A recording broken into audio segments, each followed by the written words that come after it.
Everyone, this is the Brad Free Report for February 8th. And you know what everybody was talking about last Saturday at Santa Anita, right? Yeah, there were 3 graded stakes on the card, actually 2. But the biggest news of the day was the Rainbow Six mandatory payout last weekend. And it kind of went out with a little bit of a fizzle because it was one of the lowest paying mandatory pick six payouts that I can recall. Let's go ahead and take a look and see exactly what happened. It was February 2nd at Santa Anita, more than 18,000 winning tickets, and the payoff for 20 cents was a whopping $296.30. Now, that's what happens when you have 3 winning favorites, 2 second choices, and 1 third choice. It was also run over a sloppy track in which the average field size was 7.0, small fields all day long. A lot of people were giving Santa Anita a hard time for this. Now, Santa Anita does not control the weather. And in fact, I'm going to give Santa Anita some props because they did make a proactive decision to not schedule any grass races last Saturday. So it was an all-dirt program. More than $5.1 million was wagered into the pool last Saturday. More than $5.5 million was paid out because of the mandatory payout and the jackpot carryover. So bettors were wagering into what's referred to as a positive expectation. More money was paid out than was actually wagered that day. Now, if there's a criticism of what happened last week or with regards to the Rainbow Six, it's not what happened last Saturday, it's what happened in the weeks building up to it, because on a daily basis, only 54 cents of every dollar wagered into the Rainbow Six is actually returned to winning bettors. It's a tough hill to climb. There was a lot of feedback last weekend with regards to the Rainbow Six at Santa Anita. There were a lot of people that weighed in on Twitter the morning after. And you know what? Not a lot of those comments were actually very positive. In fact, it's just human nature. When there's something to comment on, it's the negative stuff that gets a lot more hype and publicity than the positive stuff. But we're going to take a look at some of the Twitter feedback that we received last Sunday morning, the day after the Rainbow Six at Santa Anita paid only $296. The very first comment comes from a gentleman by the name of Chris Martin.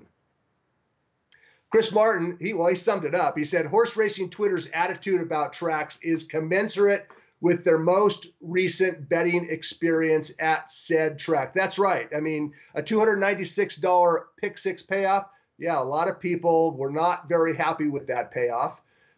So what? The next gentleman, a gentleman by the name of Fred Reike, you know what he said?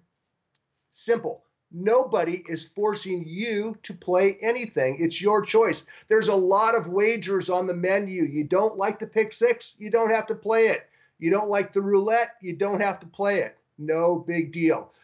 Next Twitter comment came from Wayne Atwell, and he summarized it very well with regards to the 20-cent Rainbow Six. The small guy wants a life-changing event. The big guy wants to make some extra money. With this bet, neither one happens. He's right. A 20-cent payoff, 20-cent minimum, I should say, is going to generate small payoffs. Steve Pena weighed in, and he said something that I completely agree with.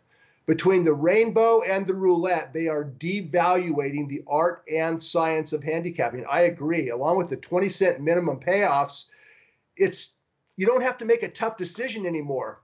You want to throw in an extra horse? No big deal. It's only a 20-cent wager. I agree with Steve Pena. I think that these rainbow and the roulette are devaluating the art and science of handicapping.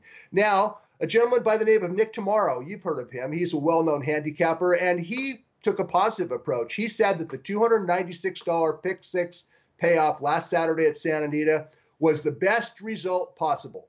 A low payout that gave smaller players that helped the carryover grow get a real shot at hitting and making a profit.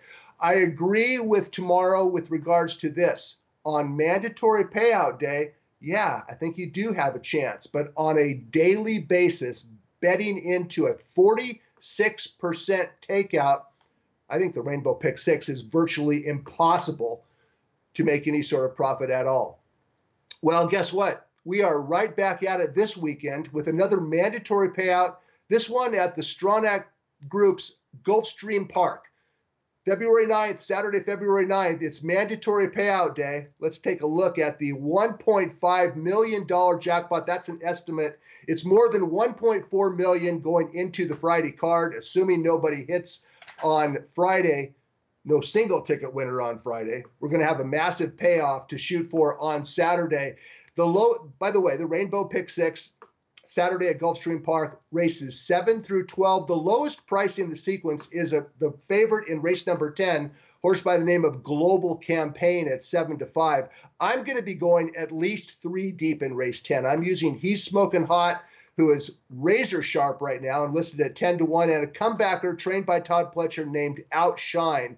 You can also read Mike Welsh's full card analysis in the Saturday edition of Daily Race Inform, and Byron King's race-by-race synopsis of the Pick 6 sequence. The average field size Saturday at Gulfstream Park in the Rainbow 6, 11 starters per race average. So chances are the Rainbow Pick 6 on Saturday at Gulfstream Park is going to pay a lot more than it paid last Saturday at Santa Anita. So looking forward to the Rainbow Pick 6 at Gulfstream Park on Saturday. It's mandatory payout day. The whole pool will go down, and it might be a good day to play. Okay, what happened last weekend at Santa Anita? In addition to the Rainbow Pick 6 being hit for $296, we saw some very impressive performances. And we're going to start off with, it was the first leg of the Rainbow Pick 6 last Saturday, and a maiden by the name of Omaha Beach, who had 3 consecutive runner-up finishes behind good company. Well, Omaha Beach shortened up to 7 furlongs. He caught a maiden field that he was expected to destroy, and that's exactly what he did. That's Omaha Beach running away to win by 9 lengths with a 90 Beyer speed figure. This son of Warfront, trained by Richard Mandela, is definitely going places. This was an outstanding win. We're going to see this guy in some important 3-year-old races down the road.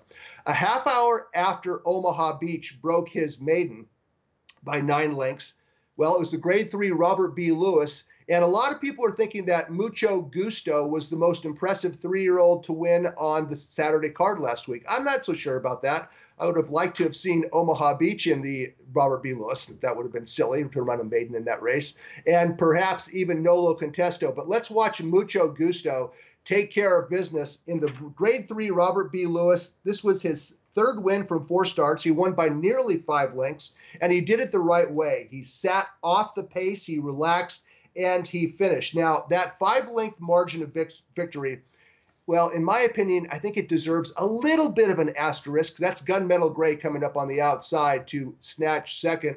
The reason it needs an asterisk is because the colt that I think was going to give Mucho Gusto the biggest battle. I picked Gunmetal Gray, by the way, so I was wrong about that. But one of the colts that would have given Mucho Gusto a battle was Nolo Contesto.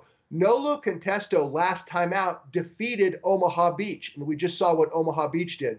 But Nolo Contesto scratched from the Lewis. We're going to see him in a One Other Than, or maybe the San Felipe, or maybe out on the road at some point down the line. By the way, with regards to the 3-year-olds, Derby Watch, Daily Race Inform's Derby Watch is right around the corner, so stay tuned for the inaugural 2019 preview of Derby Watch that's coming soon in Daily Race Inform. The final stakes race, let's take a quick peek at the Grade 2 San Pasquale. McKenzie was odds on, trying to carry his speed 1 1/8 miles, and as it turns out, just a little too far for McKenzie.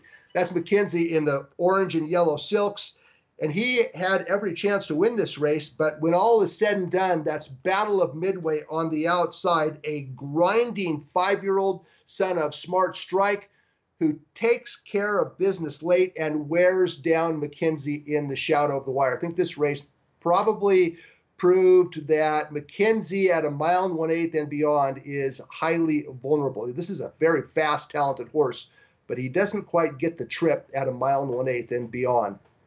As for Battle of Midway, we'll talk about him in just a minute. He's a horse that I don't think gets as much credit as he deserves. He's won 8 out of 16.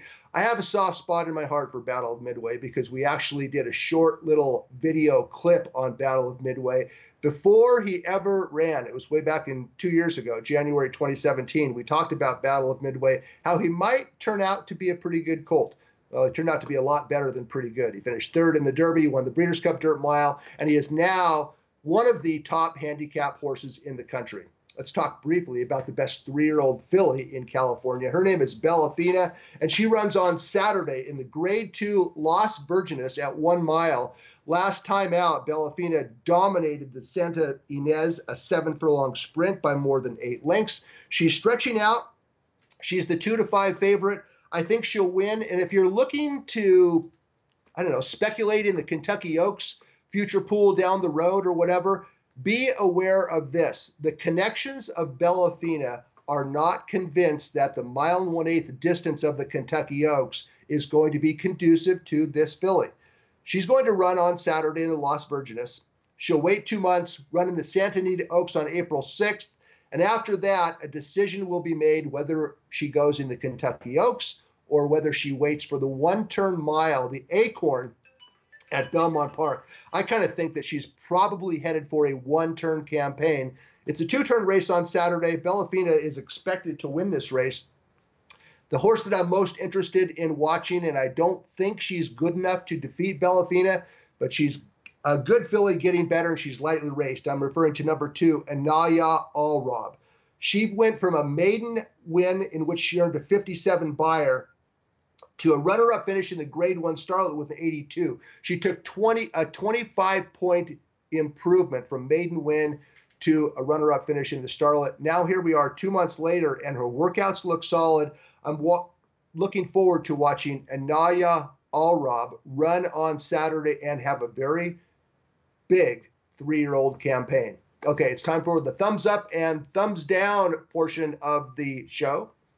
And the first one, thumbs up, it has to be Saturday at Gulfstream Park. I know we had a thumbs up last weekend with Santa Anita's mandatory payout. Didn't work out so well for many bettors. I'm going to try it again. Big fields at Gulfstream Park, potentially vulnerable favorites all the way through. Looking forward to jumping into the Gulfstream Park Rainbow Pick 6 mandatory payout. And the thumbs down, look, I'm just being flat selfish. I don't want Battle of Midway to go to Dubai, because if he does, that means he has to skip the Santa Anita Handicap on March 9th. There are 12 million reasons to run in the Dubai World Cup. There are only 600,000 reasons to run in the Big Cap on March 9th, and you probably can't do both. Only 3 weeks in between races. So I'm just saying thumbs down, because I want Battle of Midway to run against Gift Box in the Santa Anita Handicap. As of today, it doesn't look like that's going to happen. But I'll tell you what will happen this weekend. There's going to be a lot of money in the pool at Gulfstream Park in the Rainbow Pick 6. It's mandatory payout day. We're going to use Global Campaign in race number 10, but we're going to try to beat him with He's Smoking Hot and Outshine as well. I'm Brad Free. Talk to you next time.